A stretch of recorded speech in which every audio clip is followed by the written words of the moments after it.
A Hora Mundial Especial começa agora. E nós temos um assunto relevante, uma entrevistada com um grande conhecimento, mas antes tem uma frase muito importante. A gente vai falar sobre a questão do negro no Brasil, também no mundo. E tem uma frase que abre aspas que diz o seguinte: o Brasil está extremamente atrasado na questão dos direitos da população negra, que sofre com preconceito no país.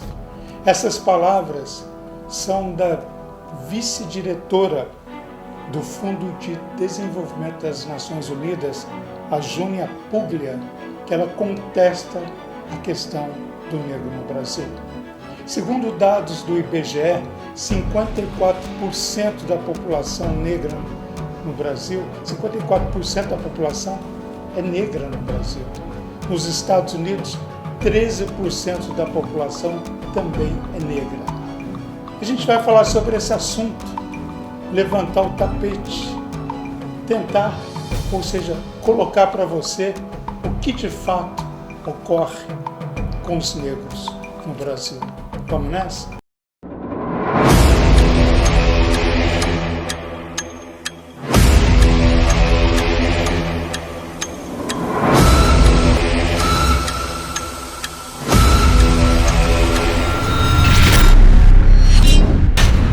E nessa entrevista muito especial, a convidada é Lúcia Vera de Lima, ela é diretora cultural do Chico Rei Clube, uma das organizações dos negros aqui no sul de Minas mais importantes. Promove eventos, tem a conscientização dos negros, enfim, tem um trabalho extremamente importante. E a Lúcia aceitou o convite da Hora Mundial. Está aqui, Lúcia, obrigado. Bem-vinda. Eu que agradeço o convite, é um prazer estar aqui, participar, falar um pouquinho, sobre nós enquanto comunidade preta de Poços de Caldas, do Brasil, enfim, essa comunidade tão sofrida, mas que insiste em resistir. Você vê, há uma controvérsia. Nos Estados Unidos, o negro, você tem que dizer que ele é negro, você tem que dizer que ele é negro. Se você dizer que ele é preto, ele se ofende, né? E no Brasil, o certo é exatamente uma comunidade preta, né? Negra. Então, quer dizer, são situações, obviamente, culturas diferentes. Mas, ao Brasil, Lúcia, como você vê a situação do negro hoje no Brasil? O que de fato acontece? Eu acho que, atualmente, nós pensarmos em políticas públicas, que de verdade contemplassem as pessoas pretas, eu acho que isso é que faria com que as diferenças diminuíssem. As coisas acontecem muito no papel, infelizmente nós vemos isso ocorrer e precisamos que isso se efetive. Então, sair do papel e trazer para essas pessoas, para nós enquanto pretos, que essas coisas elas se efetivem.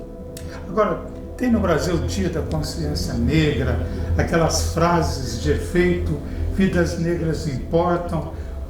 Isso realmente são chamativos, são situações realmente de conscientização. Como que você vê isso? Ou são datas e situações que realmente não trazem aquele resultado que precisa de fato? Sim, eu acho, inclusive vou trazer aqui a questão da morte do George Floyd. Exato. Quando a hashtag Vidas Negras Importam ficaram aí pipocando pelo mundo afora.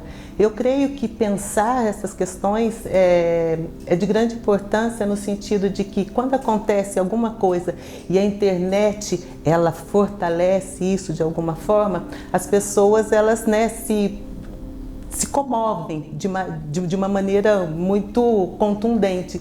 mas vidas negras importam todos os dias, né? Nós sabemos que aqui no Brasil, por exemplo, a cada 23 minutos um jovem negro é morto, né? Então a gente tem a questão do genocídio dos jovens negros, que é uma coisa que acontece galopantemente e é muito triste, né? Por exemplo, eu sinto uma necessidade de sentir a dor dessas mães, né? Dessas famílias que perdem os seus filhos, maridos, enfim, existe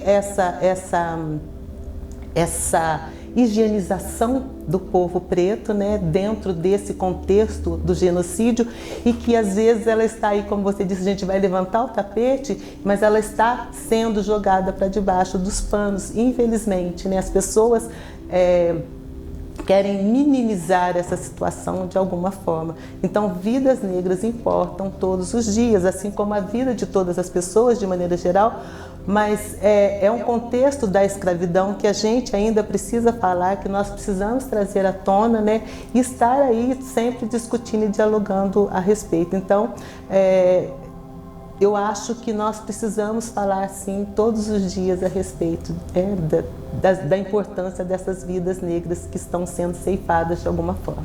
Por exemplo, o negro americano e o negro brasileiro, um comparativo. São culturas diferentes, mas os objetivos, né, eles realmente batem. Ou seja, contestar esse tipo de preconceito, que às vezes ele é velado, mas existe, né? Então, o que acontece? Nos Estados Unidos, o preto americano, ele se impõe. Ele se impõe seja na rua, seja no supermercado, seja no estacionamento, e dificilmente o imigrante brasileiro, ou qualquer imigrante, tem acesso ao negro americano. Eu falo negro americano, não o negro jamaicano, não, o americano. Eles são extremamente reticentes e não dão abertura pelos que eles sofreram. Já o que eu observo no Brasil, que o negro brasileiro, logicamente o preto, ele tem, lógico, uma camada que se impõe, que luta pela causa, mas num contingente maior existe uma intimidação, ele se sente intimidado, ele se sente um pouco, vamos dizer, fora de um contexto que realmente é onde entra a questão do preconceito. Sim. E eu acho que isso, como eu disse agora há pouco, é uma questão mesmo, né, dessa escravização, da gente pensar que o Brasil foi o último país, né, a acontecer a abolição. E aí a gente eu vou falar aqui um pouquinho sobre a questão, né, dessa falsa abolição, porque eu penso que nós ainda nós estamos ainda passando por esse processo de abolição, né? Tanto é que quando as pessoas falam e colocam a Princesa Isabel como essa Marte que, né, assinou a Lei Áurea e aconteceu todo esse processo, não. Esse processo ele vinha vindo, ele veio acontecendo, eu acho que desde a diáspora africana, que o negro ele nunca foi escravo, ele foi escravizado, e a gente percebe isso, né, em todas essas questões que a história não conta. Porque a gente pensa nessa história que ela é contada até a página 2, até onde, eu vou colocar aqui de maneira militante, até onde o branco quer ouvir ou até onde o branco quer entender a nossa história. Então essa página 2 nós precisamos ultrapassá-la e contar a nossa história sob o nosso olhar, né? E eu acho que isso vem acontecendo gradativamente, mas está acontecendo. Só um adendo para quem não sabe, ela citou a Princesa Isabel, que assinou a Lei Áurea. No Rio de Janeiro, a estátua do Cristo Redentor, na verdade, seria a estátua da Princesa Isabel.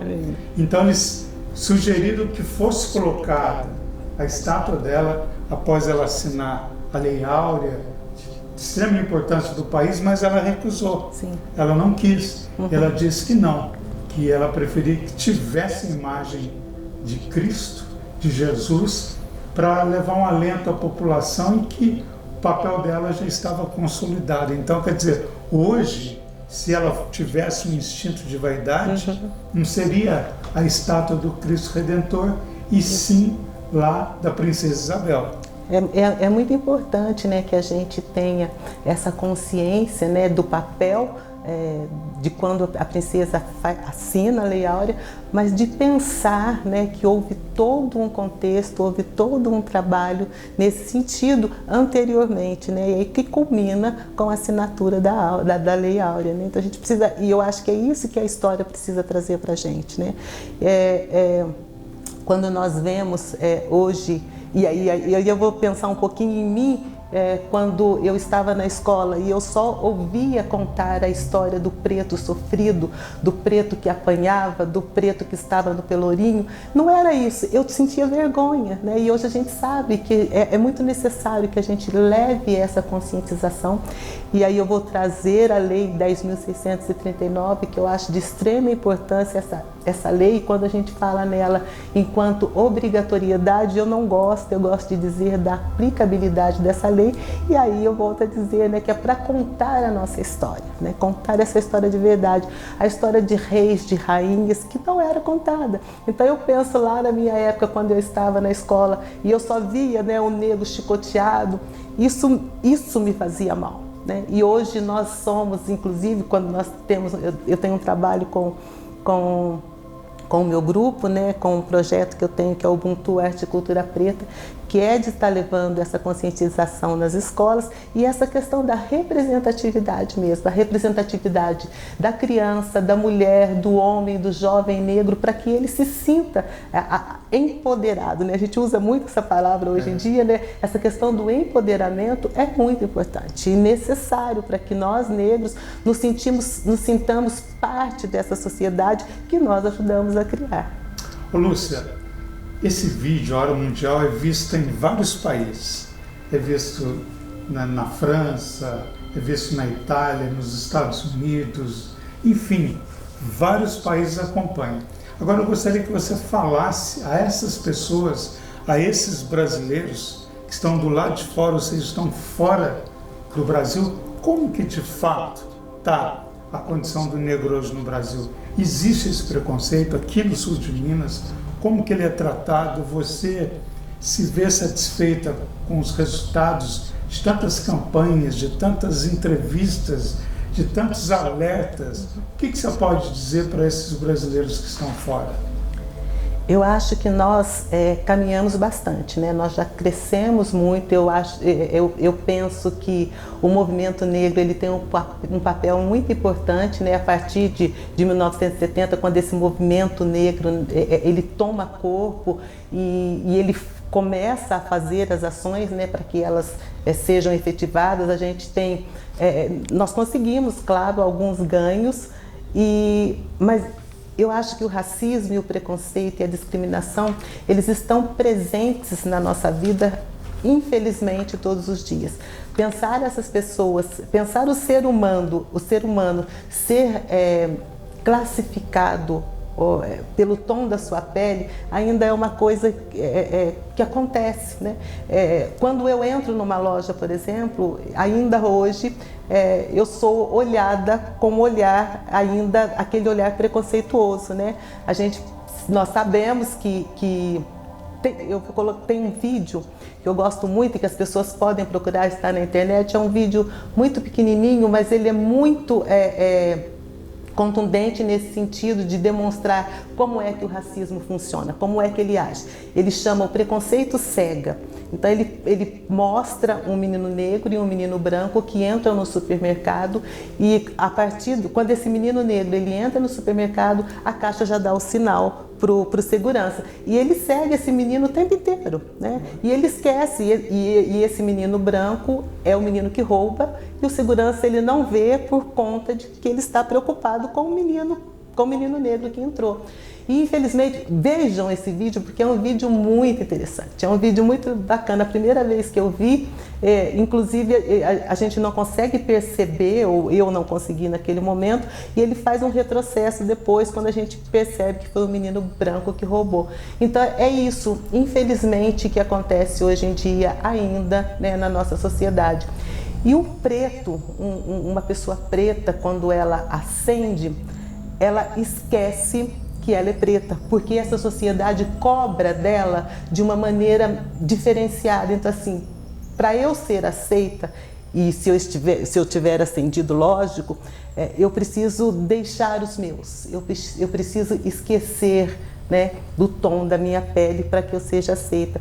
Eu preciso alisar o meu cabelo para que a sociedade, né, entenda que a minha beleza ela está europeizada, né, europeizada. Infelizmente, eu acho que ainda a gente vivencia, nós vivenciamos isso.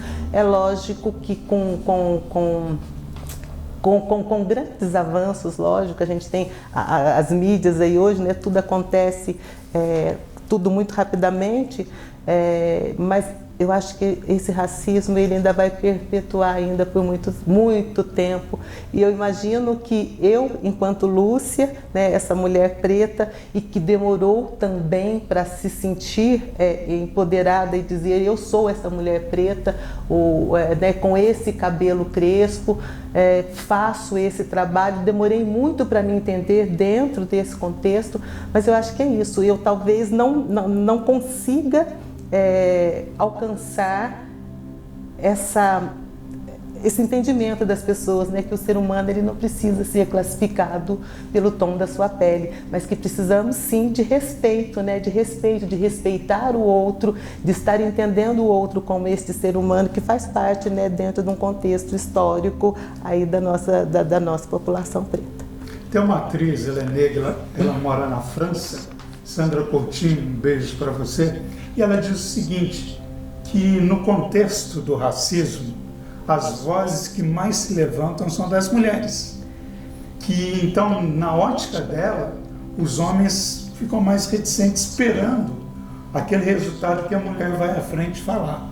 Você concorda com isso? Eu concordo, até porque, né, nós, enquanto mulheres pretas, somos essas mulheres que, como eu disse no começo, que sofremos, que esperamos a volta dos nossos maridos, dos nossos filhos. Então, quando é necessário que a voz se levante, são as nossas que, em primeiro lugar, estão ali, né? Então, essas mulheres, e as mulheres pretas, de maneira geral, eu tenho visto esse crescimento, né? E essa representatividade mesmo das mulheres pretas, né? Que falam, que trabalham, que estão ocupando cargos, e eu acho isso muito necessário, que essas mulheres negras elas ocupem espaços de poder, né? Essa questão de ocupação mesmo dos espaços de poder é muito importante, porque nós não nos enxergamos no Senado, nós não nos enxergamos na política de maneira geral. Hoje em dia nós percebemos essa representatividade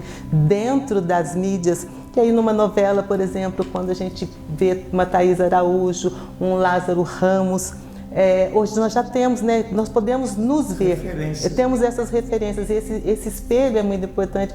Eu vi um vídeo de uma menininha que quando viu, isso todo mundo deve ter visto, lógico, quando viu a Thaís, me desculpa, eu esqueci o nome da jornalista. Apresentadora do jornal Hoje. Do jornal Hoje, eu isso. Sei, exatamente. Quando a viu, ela se sentiu, Maju, isso, da Maju.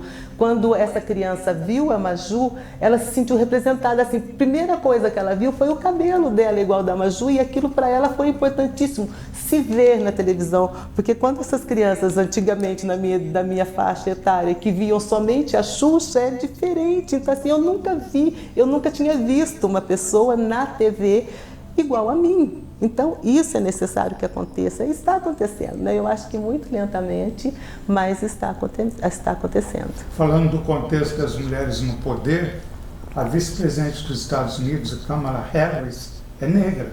E ela é uma mulher extremamente importante, e ela conseguiu um fato histórico, porque o Joe Biden precisou fazer uma cirurgia, e por 1h45 ela foi presidente dos Estados Unidos. Então, realmente, ela tomou a frente de direito, e foi assim um fato histórico e muito comemorado pelos negros e pelas mulheres nos Estados Unidos. Para ver o quão importante, né, essa questão da representatividade e de estarmos ocupando espaços historicamente negados a nós enquanto pessoas pretas e pessoas pretas e pessoas negras, né? Eu vou fazer aqui uma colocação, abrir um parêntese. Eu sempre falo muito, né, pessoa preta ou pessoa negra. E a gente tem um historiador, ele mora no Rio de Janeiro, ele é africano, que chama Nabi, e ele coloca sobre essa questão do preto e do negro. Ele diz, né, abrindo aspas aqui, que o preto é tudo que é bom, tudo que é bonito. Então, assim, eu tenho um carro preto, o meu vestido tubinho é preto, né? Tudo que é preto é bom e tudo que é negro é relegado ao que é ruim. Então, né, assim, né, o buraco negro, tudo que é ruim é negro. Então, ele sempre coloca isso. E às vezes, então, eu fico viajando entre os dois termos, né? Mas é uma postura de colocação da pessoa, de maneira de falar. E quando ela acha necessário dizer preto, ela diz. E quando ela acha necessário dizer negro também. Eu acho que as duas nomenclaturas, elas são normais. Ô Lúcia, para quem está vendo, o que é o Chico Rei Clube? Ele tem uma importância vital aqui no sul de Minas. Fala um pouquinho do Chico Rei e Sim. a sua relevância, né? Sim. Aqui no contexto de uma sociedade aqui mineira, que é conservadora, extremamente conservadora. Sim. Extremamente conservadora, racista. Esse racista, vou falar baixinho, mas é racista. O Chico Rei, ele nasce em 1963, né, com a proposta de que as pessoas pretas daqui de Poços de Caldas tivessem um local onde elas pudessem se encontrar. Aí a gente, né, voltando lá em 63, o seu Mário Benedito Costa, que é uma pessoa que eu tenho que citar sempre, né, ele mais 18 casais, a esposa mais 17 casais, fundaram, né, na época, o Chico Rei Clube, que hoje nós somos Centro Cultural Afro-Brasileiro Chico Rei. E essa proposta, né, de ter esse espaço para as pessoas se encontrarem, foi a necessidade que o seu Mário viu de não ter um local onde essas pessoas pudessem estar. O seu Mário era maçom, mecânico e músico, e nesses espaços ele não se enxergava normalmente. Então foi por esse motivo que fundou-se o Chico Rei. E também, né, de ter essa condição dessas pessoas, além de estarem se encontrando culturalmente, mas também que tivesse esses diálogos enquanto política, enquanto educação, que a educação também sempre foi uma proposta do Chico Rei e uma preocupação, né, de que essas crianças que estavam ali na instituição pudessem estudar. E hoje em dia nós temos aí várias pessoas que se formaram e que estão enquanto educadores, engenheiros. Nós temos aí várias pessoas que foram trabalhadas nesse sentido através do Chico Rei. E o Chico Rei, ele é sempre muito lembrado, muito conhecido, né? A gente fala do Chico Rei e as pessoas lembram das grandes feijoadas, do baile do 13 de maio, que era um baile muito importante que acontecia no último dia da festa de São Benedito. Então o Chico Rei, ele é muito lembrado dessa forma. Mas nós queremos e nós fazemos esse trabalho hoje em dia, né, nesse sentido, que nós pensamos que a educação, ela é a melhor ferramenta que nós temos para trabalhar. Eu acho que qualquer demanda que venha, e principalmente nós, enquanto essas pessoas que falamos e sobre racismo, sobre preconceito e sobre discriminação, a educação é a melhor ferramenta que nós temos, porque eu acho que uma criança, ela não nasce racista, né? A gente tem essa frase, ela não nasce, ela se torna racista com o tempo, né? E infelizmente é na escola o primeiro local onde essa criança ela vai conhecer, né, um pouquinho do que é esse racismo, e que eu falo que são pequenas chagas, pequenas feridas que elas ficam na nossa pele e a qualquer batida elas abrem. E é isso que a gente precisa trabalhar, né? Eu acho que desconstruir o racismo e o preconceito, e é esse o trabalho do Chico Rei hoje em dia. Hoje nós passamos por uma fase um pouco complicada, né, com algumas dívidas que a instituição adquiriu, mas que hoje nós estamos aí caminhando, pagando e indo lentamente aí trabalhando dentro da instituição. Lúcia Vera de Lima, diretora cultural do Chico Rei Clube. Para fechar, Vera, rapidamente eu gostaria de sua observação. Vou te apresentar 3 nomes, 3 negros relevantes no Brasil: Zezé Mota, Sérgio Camargo e Ruth de Souza. Gostaria que você falasse dessas 3 pessoas. Zezé Mota, né, eu acho que uma artista que trouxe na época dela, e ainda hoje a gente vê que ela está trabalhando, né? Eu acho que de uma representatividade muito grande para nós enquanto mulheres, né? Assim como Ruth de Souza, assim também como ela, eu acho que são 2 mulheres ícones dentro dessa cena cultural, né? Porque você me trouxe essas 2 mulheres que são lembradas enquanto artistas. Então eu acho que dentro da cena cultural essas mulheres, elas nos representam. Sérgio Camargo me arrepia, né? Quando você falar sobre Sérgio Camargo, e eu vou colocar nesse sentido mesmo de militante. Ele é, né, essa pessoa que poderia estar ali nos representando, ocupando esse espaço, ocupando este lugar, e infelizmente ele não nos representa, né? É uma pessoa que está ali para fazer, para desconstruir tudo que a gente tem enquanto esse povo preto que faz parte dessa nossa sociedade. E talvez, eu acho que por falta de, apesar de ser uma pessoa instruída, mas por falta de conhecimento e de vivenciar o que é ser preto no nosso país. Eu acho que é isso, ele não se entende, e foi o que eu disse, né? Ele não se entende enquanto uma pessoa preta, e que talvez essa história que ele vivencia, essa história que ele conhece, não seja a mesma que nós, enquanto pessoas, né, vivenciamos e conhecemos. E, infelizmente é isso, né? Nós temos pessoas de representatividade que nos dão orgulho, mas ainda temos aí, né, um Sérgio Camargo, um Holiday, que nos deixa arrepiados. Pois é, você conheceu um pouco mais da Lúcia, tem um trabalho relevante. E ela também ela é tema de um documentário que está sendo feito, né, Lúcia?